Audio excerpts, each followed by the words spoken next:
नमस्कार दोस्तों, कैसे हैं आप सब। स्वागत है आप सभी का आपके अपने YouTube चैनल पर। दोस्तों, नागमणि एक इच्छाधारी नागिन को बहुत ही ज़्यादा शक्तिशाली बना देती है, परंतु कहते हैं कि कार्तिक पूर्णिमा के दिन एक साधारण नागिन भी बगैर मणि के कई शक्तिशाली शक्तियाँ पाती है, परंतु वो शक्तियाँ सिर्फ उसी पूर्णिमा की रात तक ही उनके पास रहती हैं। इन शक्तियों के सहारे नागिन कोई भी रूप धारण कर सकती है, कोई भी आकार ले सकती है, किसी की भी जान ले सकती है। दोस्तों, नाग नागिन महादेव शिव को ही अपना आराध्य मानते हैं।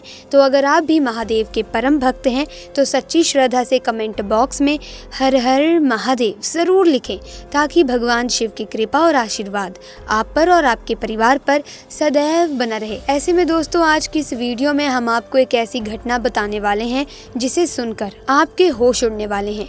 ये चमत्कारी घटना है उत्तर प्रदेश के छोटे से गाँव सीतापुर की। दरअसल ये घटना घटित हुई सीतापुर के मुखिया और वहां के सबसे धनी इंसान सागर जी के साथ। परंतु सागर आज से करीब 5 साल पहले एक साधारण और गरीब व्यक्ति का जीवन व्यतीत करते आ रहे थे। वो अक्सर जंगल में बकरियां चराने जाया करते थे। एक दिन बकरी चराते चराते वो जंगल के थोड़ा और अंदर निकल गए। उसी जंगल में एक इच्छाधारी नागिन अपने नाग के साथ एक विशाल पेड़ पर रहा करती थी। वो नागिन गर्भवती थी। शाम का वक्त था और सागर जब उस पेड़ से गुजरा तब उसे एक चमकती चीज दिखाई दी, परंतु वो नाग नागिन उस समय उस चीज के पास थे। उन्हें देखकर वो थोड़ा सा घबरा गया, तुरंत ही घर की तरफ भाग गया। उस दिन वो इतना घबराया हुआ था कि उसने पीछे मुड़कर तक नहीं देखा। परंतु ऐसे में दोस्तों, उस रात जो चीज वो चमक रही थी वो बार बार उसके ध्यान में आ रही थी। पर वो इतना तो समझ ही गया था कि वो हो ना हो बहुत ही मूल्यवान चीज थी, और अगर वो मुझे मिल गई तो मैं भी धनवान हो जाऊंगा। परंतु सबसे बड़ी मुसीबत थी वो दोनों नाग नागिन। अगले दिन वो वापस वहीं जंगल में पेड़ के पास गया और कुछ दूर खड़े रहकर उस पेड़ के नज़दीक बैठे नाग नागिन को चुपके से देखने लगा। कुछ देर देखने के बाद उसने ध्यान दिया कि नागिन तो गर्भवती है। वो उस रात घर आकर सोचने लगा कि ये अच्छा मौका होगा, जब नागिन अपने बच्चे को जन्म दे रही होगी तभी वो नागमणि चोरी कर लेगा, क्योंकि उस समय नागिन कमज़ोर होगी। बस नाग को ही मारना होगा।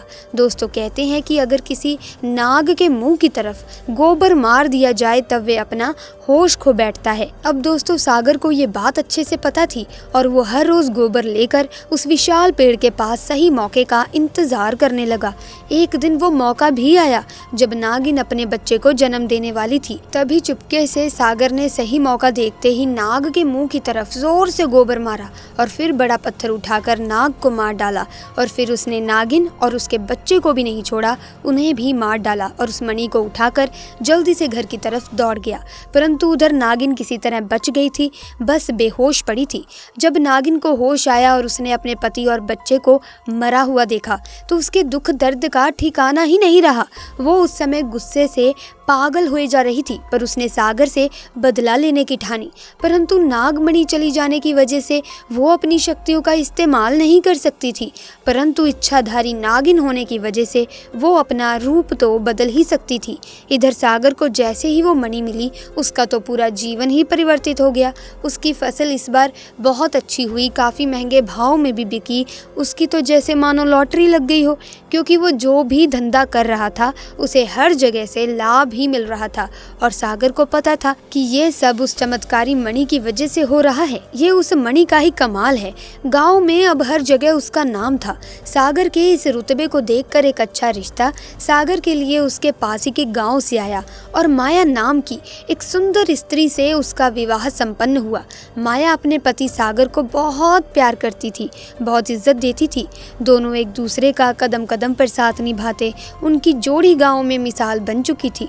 उधर नागिन भी एक पुरुष का रूप धारण कर जयंत नाम से सागर के यहाँ उसका मुंशी बन गया और सागर का विश्वास जीतने लगा।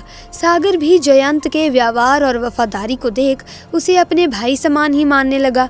एक दिन माया अपने पति सागर के पास आती है और बताती है कि तुम पिता बनने वाले हो, मैं गर्भवती हूँ। ये सुन सागर की खुशी का ठिकाना नहीं रहा। उस दिन वो खुद अपने मुंशी जयंत के पास गया और बोला कि देखो जयंत, जयंत, मेरा कोई भाई नहीं है, परंतु जब से तुम्हारा साथ मिला है तुम मेरे सगे भाई से भी कहीं अधिक बन चुके हो। आज मैं बहुत खुश हूँ, इसीलिए आज मैं अपनी पत्नी और तुम्हें एक खास जगह ले जाना चाहता हूँ, क्योंकि मेरा इस दुनिया में तुम लोगों के सिवा कोई नहीं है। और वो अपनी पत्नी और जयंत को कार में बिठाकर गांव के कोने में ले जाकर कार एक छोटी सी कुटिया के सामने रोकता है और बताता है कि जब वो छोटा था तब इसी कुटिया में उसकी माँ की जान उसे जन्म देते ही चली गई थी। उसके पिता तो पहले ही गुजर चुके थे। तब एक बूढ़े बाबा ने उसकी माँ को वहीं दफना दिया था और सागर को उसी बूढ़े बाबा ने पाला था। सागर बताता है कि जब भी उसके साथ कोई बुरी घटना होती है या वो बहुत ही ज़्यादा दुखी होता है तो बस वो इसी कुटिया के पास चला आता है। यहाँ उसे एक अनोखा सुकून मिलता है। सागर आगे बताता है कि आज तुम दोनों को मैं इसीलिए यहाँ लाया हूँ क्योंकि तुम दोनों अब मेरी ज़िंदगी का एक अहम हिस्सा बन चुके हो। दोस्तों, ये सुन सभी की आंखों में पानी भर आता है। कुछ देर रुकने के बाद जब वे वापस पहाड़ी से होते हुए घर को जाते हैं तो अचानक उनकी गाड़ी पहाड़ी पर एक बड़े पत्थर से टकराती है और गाड़ी को ज़ोर का झटका लगता है, जिसके कारण सागर तो कार में ही फंसा रहता है, परंतु उसकी पत्नी माया पहाड़ से नीचे गिर एक पेड़ पर अटक जाती है और उस पेड़ के ठीक नीचे बहुत गहरी खाई थी। दोस्तों, वो खाई इतनी गहरी थी कि अगर कोई इंसान उसमें गिर जाए तो उसका बचना बहुत ही ज़्यादा मुश्किल है। दोस्तों, वो रात भी कार्तिक पूर्णिमा की ही थी। जयंत अपनी शक्तियां पाकर पुनः नागिन रूप धारण कर लेता है। सागर जयंत को देखकर चौंक जाता है क्योंकि जयंत अब नागिन में पुनः बदल गया था। वो नागिन सागर को बताती है कि कैसे ठीक इसी तरह वो भी स्थिति में फंसी थी जब सागर ने उसका पूरा घर संसार लूट लिया था, उसके पति और बच्चे को मारकर, और आज मेरे पास बदला लेने का अच्छा मौका है।